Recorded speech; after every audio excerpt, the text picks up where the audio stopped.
Hello friends, कैसे हैं आप लोग। उम्मीद करता हूँ आप लोग अच्छे होंगे। एक नई वीडियो में आप लोग का स्वागत है।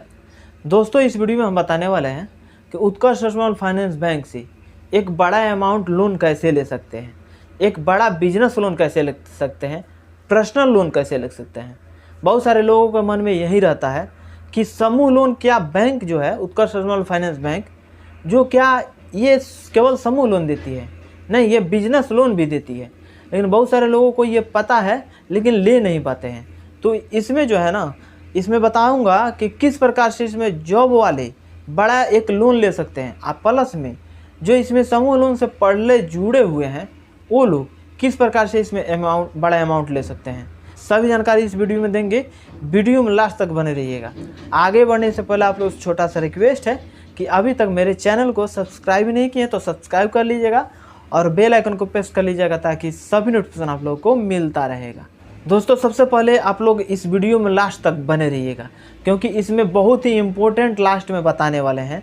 क्योंकि ये जो है ना, केवल उत्कर्ष बैंक से नहीं बल्कि अदर बैंक से भी आप अच्छा खासा अमाउंट ले सकते हैं और सिंपल और सरल तरीके से। किस प्रकार से लेना है वीडियो लास्ट तक देखिएगा, तभी जाकर के आप लोग को समझ में आएगा। जैसे कि उत्कर्ष स्मॉल फाइनेंस बैंक से लोन लेना है, आपको पर्सनल लोन लेना है या आपको बिजनेस लोन लेना है, तो किस प्रकार से ले सकते हैं।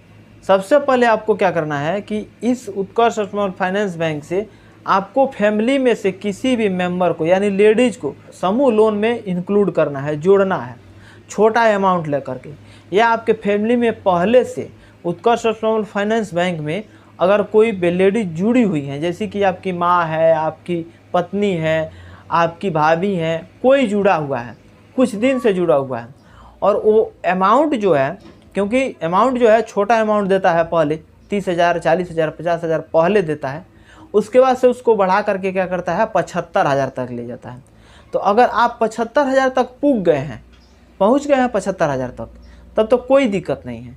अगर 75,000 तक नहीं पुगे हैं तो आपको कम से कम लोन ले करके उसको 1.5 साल तक चलाना होगा, तब जाकर के आप एलिजिबल होंगे पर्सनल लोन के लिए और आपको बिजनेस लोन के लिए। तो सबसे पहले 1.5 साल आपको पुराना होना चाहिए। आप बहुत पुराने हैं, 75,000 भी ले चुके हैं, 75,000 लेने के बाद से आगे जो है इसका अमाउंट ना इसमें नहीं है समूह लोन का, तब आपको क्या किया जाएगा, समूह लोन से अलग कर दिया जाएगा। अब समूह लोन से जब अलग किया जाएगा तो उसी बैंक में उत्कर्ष स्मॉल फाइनेंस बैंक में एक खाता खोला जाएगा, अकाउंट खोला जाएगा और उस अकाउंट में उस पैसा को डाला जाएगा। जब आप उस ब्रांच में जाएंगे तो आप बोलिएगा कि हमको बिजनेस लोन लेना है या पर्सनल लोन लेना है, तो वो लोग बताएंगे कि आपको डिवीज़न में जाना पड़ेगा। जैसे कि आप लोग को बता दूं कि 5, 6, 7 ब्रांच जो होता है ना, तब 5, 6, 7 ब्रांच का एक हेड होता है जिसको डिविजनल हेड बोला जाता है। तो उस डिविजनल हेड ब्रांच में जाना है और उस डिविजनल हेड ब्रांच में जब जाइएगा तो एक पोस्ट होता है आरओ का, जिसको आरओ बोला जाता है। उस ऑफिसर से मिलना है, उस एम्प्लॉय से मिलना है और ये बताना है कि हमको बिजनेस लोन चाहिए या पर्सनल लोन चाहिए। तो बिजनेस लोन या पर्सनल लोन वो क्या करेंगे कि अगर एलिजिबल आप होंगे तो आपका जो बिजनेस होगा, अगर आप बिजनेस लोन लेना चाहते हैं तो अगर आपका बिजनेस होगा तो आपके बिजनेस पे विजिट करेंगे, देखेंगे कौन सा बिजनेस है, इसका जो भर्ती है कितना देखा जाता है कि आपके दुकान का कितना मतलब रेट लग सकता है। उसी के हिसाब से वो लोग क्या करते हैं, आपका जो लोन है वो पास करते हैं। 2 लाख, 4 लाख, 5 लाख, 10 लाख जितने का आपका दुकान का होगा मतलब भर्ती, उसी के हिसाब से वो पैसे पास कर देंगे और आपको मिल जाएगा उसी अकाउंट में। और उसका जो ईएमआई होता है मंथली होता है और आपके अकाउंट से ऑटो डेबिट हो जाएगा, यानी अपने आप उसमें से हर मंथ में जितना का ईएमआई रहेगा उतना पैसा कट जाएगा। दूसरा आप समझ लीजिए कि जैसे कि आप कहीं से लोन लेना चाहते हैं, उत्कर्ष स्मॉल फाइनेंस बैंक में जॉब कर रहे हैं फील्ड ऑफिसर के तौर पे, तो फील्ड ऑफिसर का जो सैलरी रहता है ना 10 से 12,000, 15,000 रहता है। और आपका जो है एलिजिबल तभी हो सकते हैं जैसे आप सैलरी स्लिप पे कहीं से लोन ले रहे हैं, आप कहीं से आपको सैलरी मिल रहा है तो सैलरी स्लिप पे बहुत सारे कंपनियां हैं और बहुत सारे बैंक है जो कि लोन देती है। तो सैलरी स्लिप आपकी देखती है कंपनी, तब जाकर के लोन देती है। तो आपका जो सैलरी स्लिप है 15,000, 18,000, 20,000 का नहीं रहेगा, बल्कि 14,000 12,000 का रहता है। जैसे कि क्योंकि सैलरी आपका 10 से 12,000 है, तो लेकिन सैलरी भले 10,000 12,000 का है, लेकिन उसमें फ्यूल का कुछ पैसा मिल जाता है, कुछ इंसेंटिव मिल जाता है, तो 18,000 19,000 का उसमें प्रॉपर दिखता है उसमें कि हाँ ये बंदा 18,000 महीना का 20,000 महीने का कमा रहा है।